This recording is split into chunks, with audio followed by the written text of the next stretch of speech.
She didn't just walk onto that NBC set. She walked into a $76 billion experiment.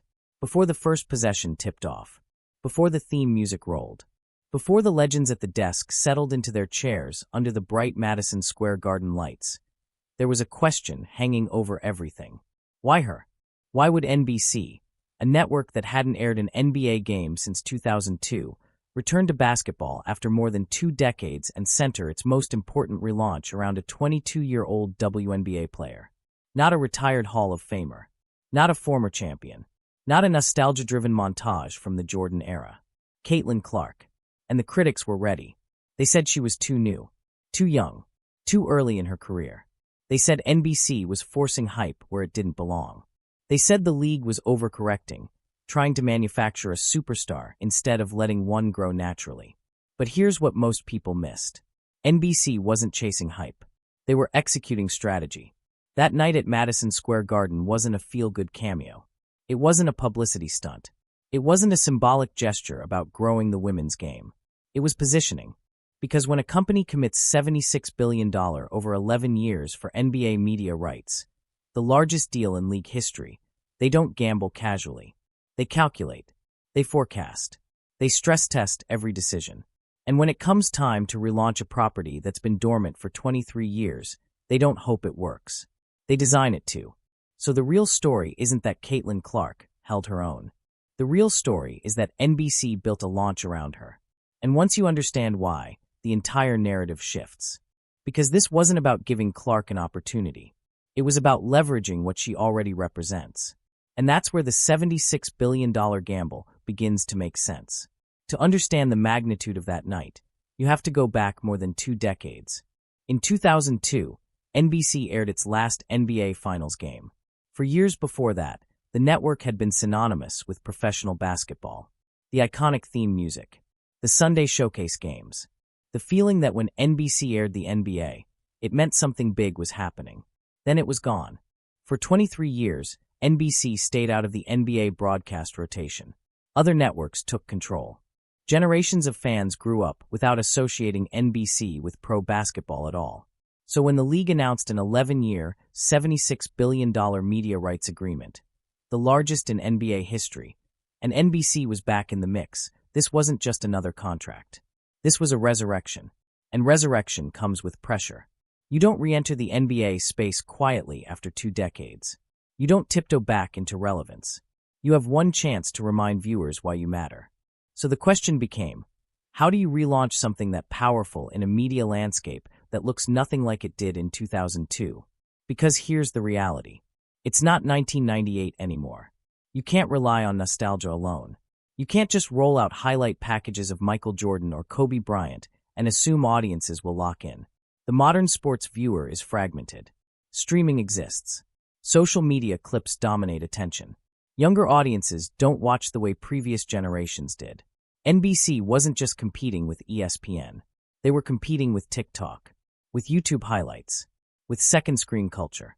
So when executives sat down to map out the return of Sunday night basketball, they weren't thinking about the past. They were thinking about who commands attention right now. And there was one name that kept breaking through every demographic barrier. Caitlin Clark. Let's be clear about something. At the time of that broadcast, she hadn't won a WNBA championship. She wasn't a veteran with a decade-long resume. She was still early in her professional career. But she had something far more valuable in today's media ecosystem. She moved audiences. College ratings shattered records during her NCAA run. Social clips featuring her logo range threes traveled faster than traditional marketing campaigns. Arenas sold out not just for her team, but for the experience of watching her live. She wasn't just playing basketball. She was driving traffic. And that matters when you're trying to justify a $76 billion investment. NBC didn't need safe. They needed magnetic. Because relaunching the NBA after 23 years isn't about proving you can broadcast a game. It's about proving you can command attention in a hypersaturated world. So instead of leading with a tribute package to the early 2000s, instead of centering the desk entirely around retired legends, instead of leaning fully into nostalgia, they placed Caitlin Clark at the main desk in prime time at Madison Square Garden. That wasn't accidental. That was a signal. It told advertisers that NBC understood where the momentum lives. It told younger viewers that this wasn't their parents' broadcast model. And it told the basketball world that the future was sitting at the table, not waiting for permission. Critics saw risk. Executives saw leverage. Because here's what makes the move brilliant. Clark doesn't just appeal to WNBA fans. She pulls in casual viewers who might not otherwise tune into an NBA regular season game. She brings crossover appeal. She sparks debate. She generates conversation online before the first quarter even starts. In modern media, conversation is currency. And NBC needed a currency that could circulate immediately. The alternative? Play it safe. Build slowly. Hope ratings climb over time. But hope doesn't protect a $76 billion investment. Momentum does. So NBC engineered momentum. And when 4.5 million viewers tuned in across platforms, making it the most watched Sunday night regular season NBA game since 2002, it wasn't luck. It was alignment. Alignment between timing, audience behavior, corporate structure, and a player whose influence extends beyond box scores. That's what critics didn't fully grasp. They saw a 22-year-old athlete on a studio desk. NBC saw a bridge between eras. A bridge between NBA and WNBA audiences. A bridge between traditional broadcast and modern digital virality. And when you're spending billions to secure the future of basketball coverage, you don't invest in yesterday. You invest in the person who already has tomorrow watching. But that decision didn't silence the noise. If anything, it amplified it. Because the louder the ratings became, the louder the doubters responded. And what happened next made the criticism look even thinner. The backlash didn't take long. It never does. The moment NBC placed Caitlin Clark at that desk, next to Hall of Famers, under the brightest lights in basketball, the familiar chorus began. She hasn't earned that seat. She hasn't played long enough. There are veterans who deserve it more. She's being fast-tracked. And on the surface, that criticism sounds reasonable. Sports culture is built on hierarchy. Years played. Rings won. Credentials earned the long way. There's an unspoken ladder, and traditionally, you climb it step by step. But here's the part that critics conveniently ignored. Caitlin Clark didn't skip steps. She just climbed a different ladder. Before she ever stepped into that NBC studio, she had already been operating under more scrutiny than most athletes experience in an entire career. From high school onward, cameras followed her. Press conferences dissected her answers. Social media clipped her every gesture. She didn't enter the spotlight when NBC invited her to the desk. She'd been living in it for years. And unlike many athletes who shrink when the attention shifts from the court to the microphone, Clark never looked uncomfortable. Not in college. Not in post-game interviews. Not during nationally televised tournament runs where millions were watching her every move. In fact, what separated her wasn't just performance. It was poise. There's a difference between being good at basketball and understanding basketball. And that difference becomes obvious the moment someone starts explaining the game instead of playing it. When Clark joined alternate-style broadcasts during her college run, viewers didn't describe her as impressive for her age. They described her as natural, sharp, analytical. She didn't rely on cliches. She didn't recycle safe commentary. She broke down spacing, defensive adjustments, passing windows, why certain rotations were late by half a step. She talked about the geometry of the floor the way quarterbacks dissect coverages. That isn't something you learn from media training. That's instinct sharpened by repetition. And that's where the critics miscalculated. They evaluated her resume like she was applying for a retirement job. But NBC wasn't hiring a retiree. They were inserting a current player into a modern broadcast ecosystem. And that matters. Because retired legends bring perspective from a previous era. Valuable perspective, yes, but filtered through time. Clark brings real-time translation. She runs pace-and-space offenses. She shoots from distances that mirror the NBA's evolution.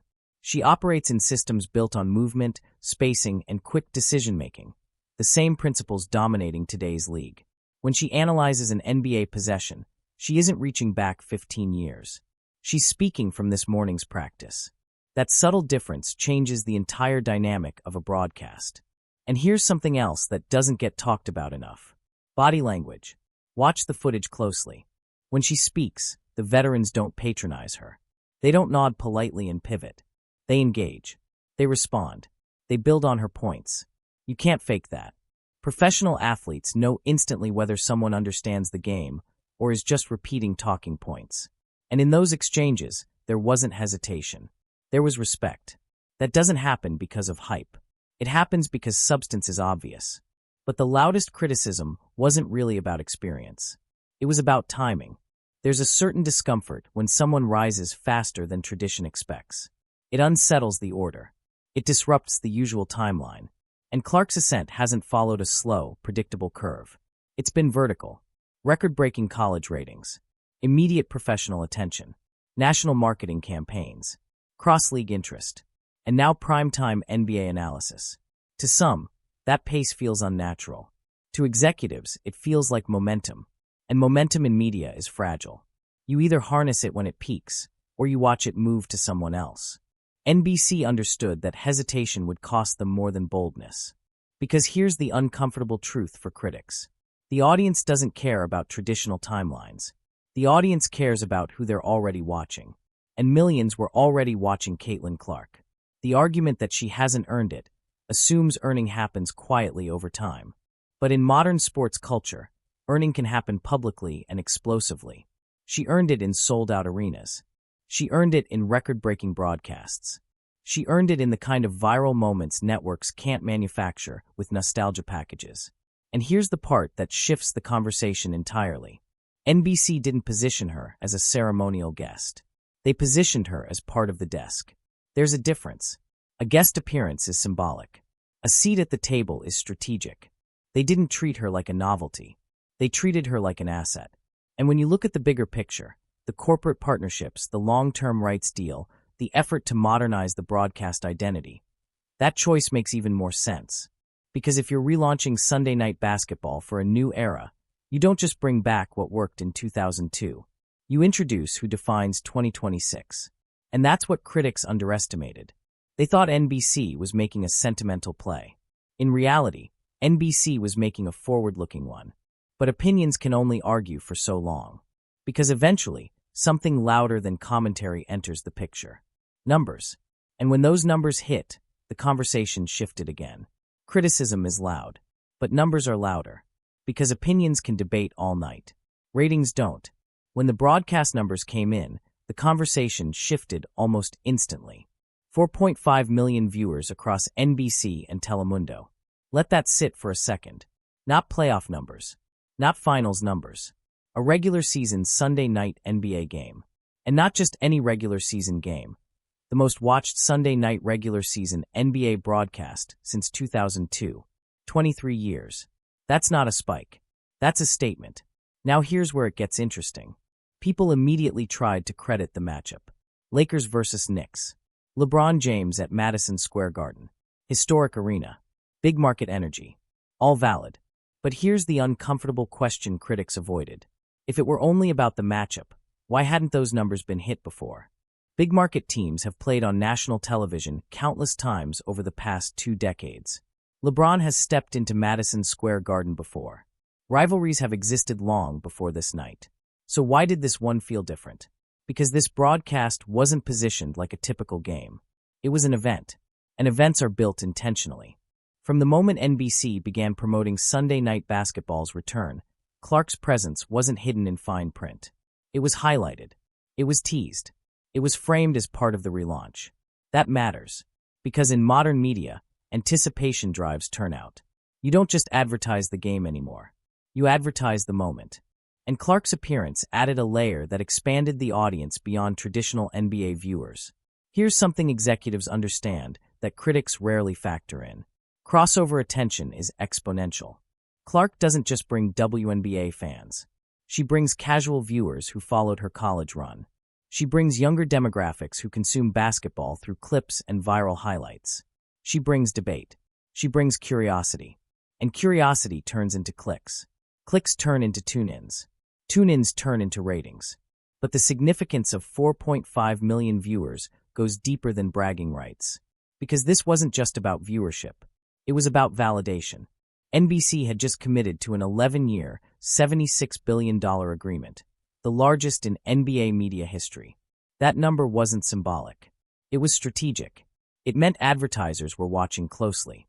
Investors were watching closely. Competing networks were watching closely. A relaunch underperforms? Doubt creeps in. A relaunch breaks a 23-year viewership record? Confidence skyrockets. And confidence changes leverage. Because here's what ratings translate to behind the scenes. Ad revenue increases. Sponsorship slots gain value. Future promotional campaigns gain momentum. And suddenly, the narrative shifts from "was this a gamble?" to "how do we scale this?" That's the pivot moment. Critics argued about qualifications. Executives looked at data. And data doesn't debate. The broadcast didn't just attract viewers. It sustained them. Engagement metrics showed strong retention throughout the game. Social media lit up during pre-game analysis segments, not just during highlights. Clips of Clark's commentary circulated across platforms within minutes. Discussion threads exploded. Debate segments popped up on other networks referencing the broadcast. In other words, NBC didn't just capture viewers. They captured conversation. And in today's fragmented sports media landscape, conversation is oxygen. You can spend millions marketing a game, or you can create a moment that markets itself. Clark's presence did the latter. But here's where the ripple effect becomes even more powerful. This wasn't just a win for NBC. It was a signal to advertisers that Caitlin Clark isn't confined to one league's audience. She travels. She crosses demographics. She activates multiple fan bases simultaneously. And that kind of cross-marketability is rare. Because traditionally, the NBA and WNBA have operated in parallel lanes. Overlapping, yes, but distinct. Separate marketing cycles. Separate broadcast strategies. Separate sponsorship conversations. Clark's presence blurred that line. When viewers tuned in for an NBA game and stayed engaged through analysis involving a WNBA star, something shifted subtly. The walls weren't as rigid as they used to be. And that has implications far beyond one broadcast. Because if a single appearance can drive that level of viewership, what happens when it becomes recurring? What happens when Clark becomes a consistent part of the Sunday night ecosystem? Advertisers don't ignore patterns. They study them. And if the pattern shows that including her boosts engagement, strengthens cross-league interest, and amplifies digital traction, then that inclusion becomes strategic policy, not experimentation. That's when you move from novelty to infrastructure. And here's the part critics didn't want to admit. The ratings didn't just validate NBC's decision. They amplified it. Once those numbers hit headlines, the story wasn't about whether Clark belonged at the desk. It became about how smart the placement was. Momentum compounds. Success attracts more attention. And more attention attracts bigger opportunities. But there's another layer beneath the ratings conversation that most people overlooked. Because numbers don't exist in isolation. They exist inside corporate ecosystems. And when you start tracing who benefits financially from a broadcast like that night at Madison Square Garden, the picture becomes even clearer. This wasn't just NBC winning. This was Comcast winning. This was strategic alignment firing on all cylinders.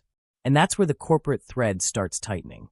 Because once you understand who owns what, and how those relationships were already in place before that broadcast ever aired, the idea that this was a spontaneous gamble starts to look almost naive. It wasn't spontaneous. It was synchronized. And the deeper you look, the less accidental it feels. When NBC President Rick Cordella was asked whether viewers could expect to see more of Caitlin Clark on Sunday Night Basketball, his answer was simple. He called her part of the family. At first, that sounded like a compliment. Polite, supportive, encouraging. But in corporate language, words like family aren't emotional. They're structural. Because Caitlin Clark is signed with Xfinity. Xfinity is owned by Comcast. Comcast owns NBC. Let that settle in. The network that just re-entered the NBA landscape with a $76 billion rights deal is owned by the same parent company that already has a marketing investment tied directly to Clark. That's not coincidence. That's synergy. And synergy is one of the most powerful forces in media economics. Because when a corporation owns both the distribution platform and a major advertising partner aligned with a specific athlete, opportunities don't just happen. They're optimized. Now, this doesn't mean there was a secret meeting in a dark boardroom plotting every second of that broadcast. It means the alignment already existed. Clark wasn't an outsider being tested. She was already integrated into the corporate ecosystem. And that changes the interpretation of everything. Because here's how conglomerates think. If Comcast invests in an athlete through Xfinity endorsements, that investment has value beyond commercials. It has cross-platform potential. If NBC, owned by Comcast, needs a magnetic figure to help relaunch its NBA property, why would they look outside their ecosystem first? They wouldn't. They'd activate internally. That's efficient. That's strategic. That's how billion-dollar corporations reduce risk. So when people framed Clark's NBC appearance as a gamble, they were missing a critical layer. It wasn't a gamble in isolation.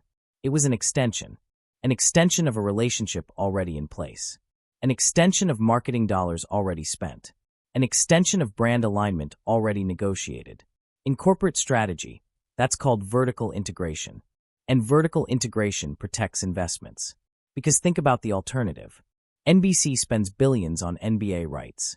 Xfinity spends millions marketing Clark. But the two never intersect publicly? That would be wasted leverage. Instead, NBC places Clark at the desk. Her presence boosts ratings. Ratings boost ad value. Ad value strengthens Comcast's overall media portfolio. And the same athlete endorsed by Xfinity becomes part of the network's visible identity. That's not random. That's ecosystem design. And here's where it gets even more interesting.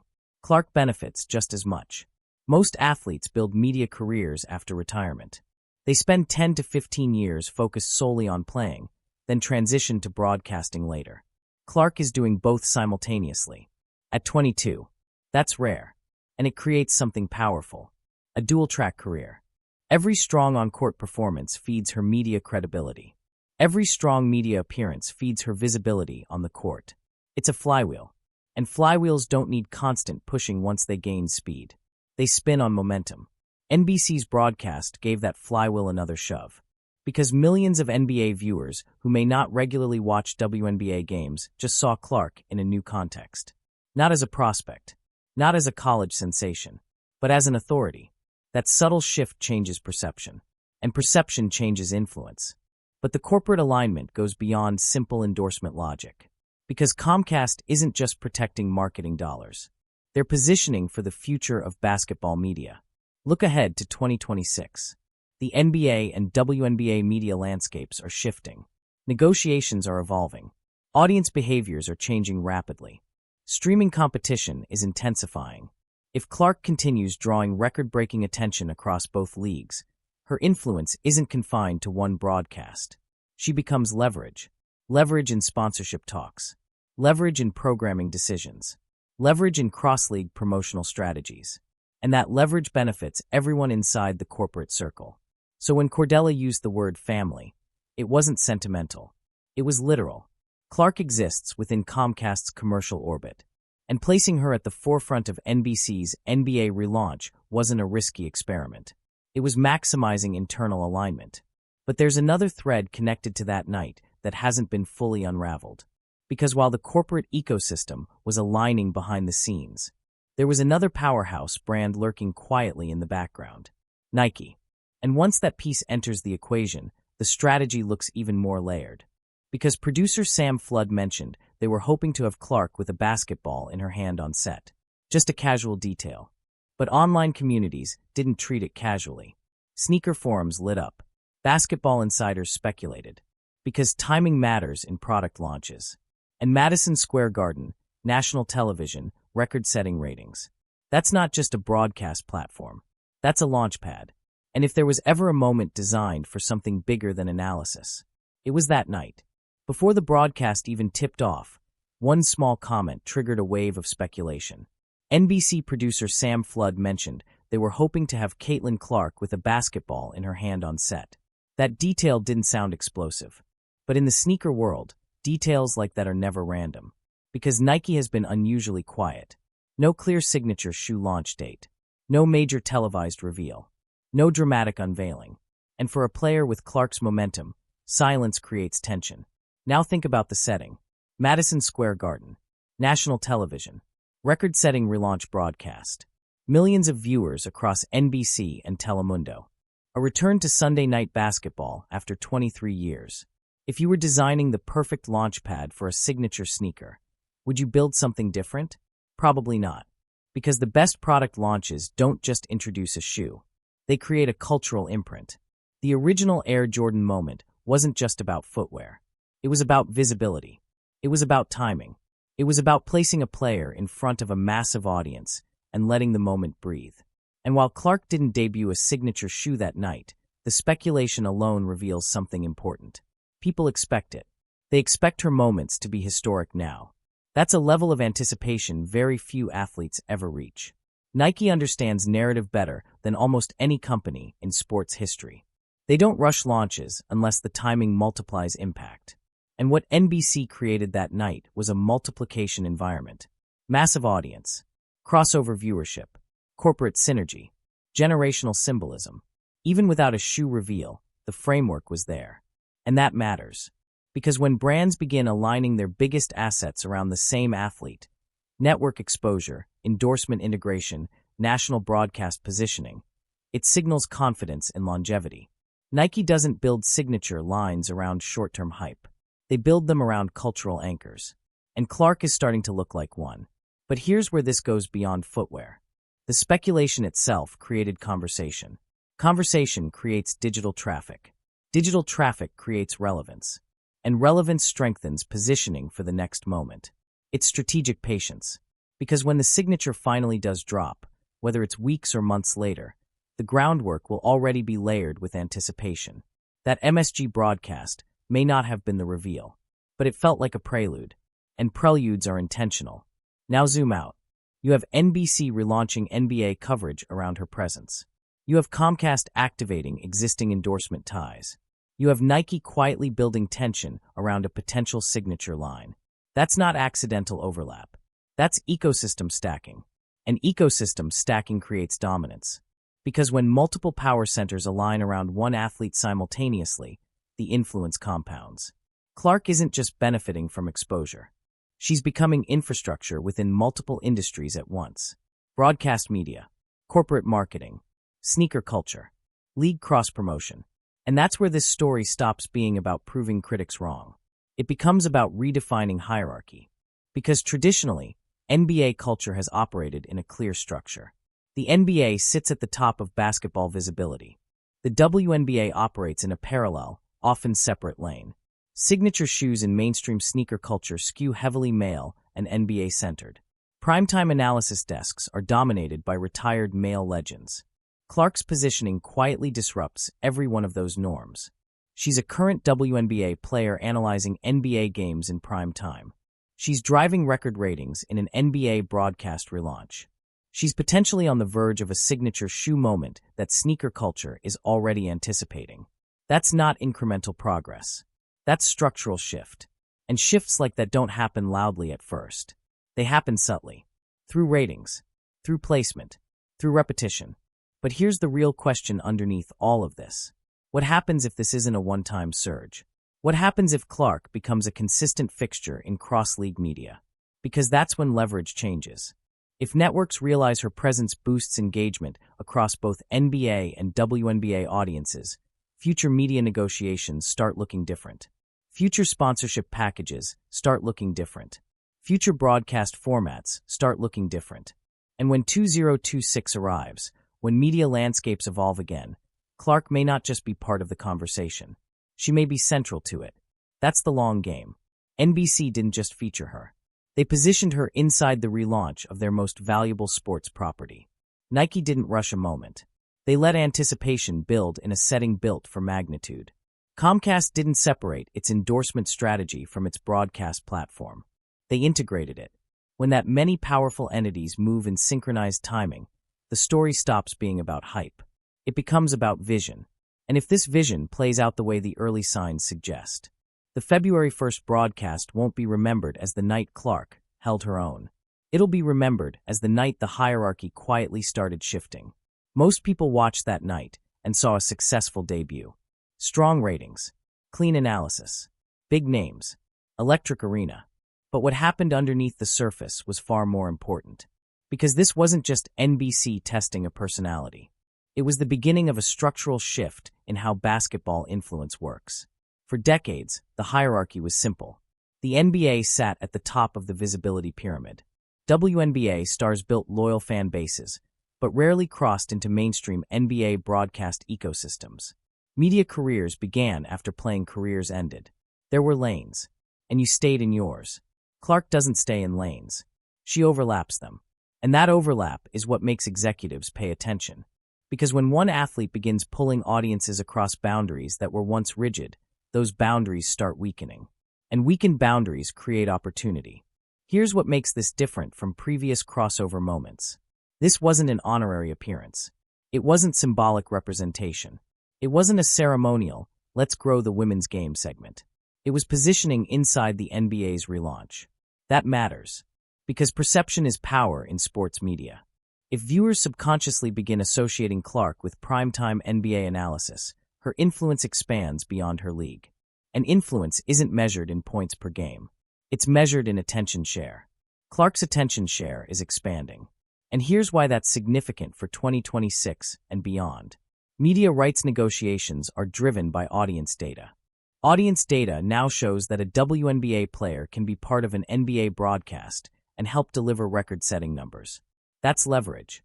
Leverage in future cross-league marketing packages. Leverage in sponsorship bundling. Leverage in broadcast structuring. Because if advertisers see engagement spikes when she's present, they push for more of it. And networks follow advertiser incentives. That's how ecosystems evolve. It doesn't happen through speeches. It happens through spreadsheets. Now imagine this scenario. Clark continues performing at a high level on the court. She continues appearing in strategic media moments. Her signature shoe launches successfully. Ratings remain strong whenever she's integrated into broader basketball coverage. At that point, she's no longer just a star player. She becomes a multi-platform anchor. And anchors reshape programming decisions. We've seen it before. Certain athletes don't just succeed within the system. They alter it. Jordan altered sneaker culture. LeBron altered player empowerment dynamics. Steph altered shot selection philosophy across the league. Clark may be altering media alignment between leagues. And that's why the February broadcast felt different. It wasn't nostalgic. It wasn't backward-looking. It felt forward-tilted. Because instead of celebrating the past, NBC centered someone who represents where basketball attention is trending. And here's something critics rarely factor in. The modern sports audience doesn't segment leagues as strictly as older generations did. Younger viewers consume basketball as one continuous culture. NBA highlights, WNBA highlights, college clips, sneaker drops, podcast segments. It's all part of the same feed. Clark exists naturally within that feed. So when NBC placed her in that chair, it didn't feel forced to younger viewers. It felt aligned with how they already consume the sport. That alignment is powerful. Because networks that adapt to consumption behavior survive. Networks that cling to old hierarchies lose ground. NBC didn't just relaunch a broadcast. They signaled adaptability. And adaptability protects a $76 billion investment. But here's the part that makes this even more fascinating. Clark is still at the beginning of her professional career. Most athletes don't reach cross-industry influence until a decade in. She's 22. That compresses timelines. And compressed timelines accelerate change. Because if this level of integration continues, future young stars, male or female, won't see NBA and WNBA media lanes as separate worlds. They'll see them as interconnected platforms. And interconnected platforms create shared value. That's the long-term play. NBC didn't just bet on Clark's popularity. They bet on her ability to unify attention streams, to bridge demographics, to modernize presentation. And so far, the early data says that bet is paying off. The hallway story was entertaining. The Jamal Crawford moment was competitive. The critics were loud. But the real story wasn't about winning a segment. It wasn't about proving she could sit next to Hall of Famers. And it definitely wasn't about NBC taking a wild risk. It was about positioning. When a network commits $76 billion to reclaim its place in basketball history, it doesn't guess. It aligns. Caitlin Clark wasn't placed at that desk because of hype. She was placed there because attention follows her. Ratings validated it. Corporate alignment supported it. Sneaker speculation amplified it. And the long-term implications suggest this is only the beginning. This wasn't NBC gambling on Clark. It was NBC recognizing where basketball culture is heading and stepping in front of it early. The critics focused on whether she belonged in that moment. The executives focused on whether she belonged in the future. Those are two very different conversations. And based on everything we've seen so far, the future looks like it's already adjusting. Now here's the real question. If one appearance can reshape ratings, conversation, and cross-league dynamics, what happens when this becomes routine? What happens when Clark's presence in NBA media spaces is no longer surprising, but expected? That's the chapter unfolding next. And if you want to stay ahead of every move, on the court, in the boardroom, and inside the media war shaping basketball's future, make sure you subscribe and hit the bell. Because this story isn't slowing down. It's accelerating. And we'll be breaking down every shift as it happens.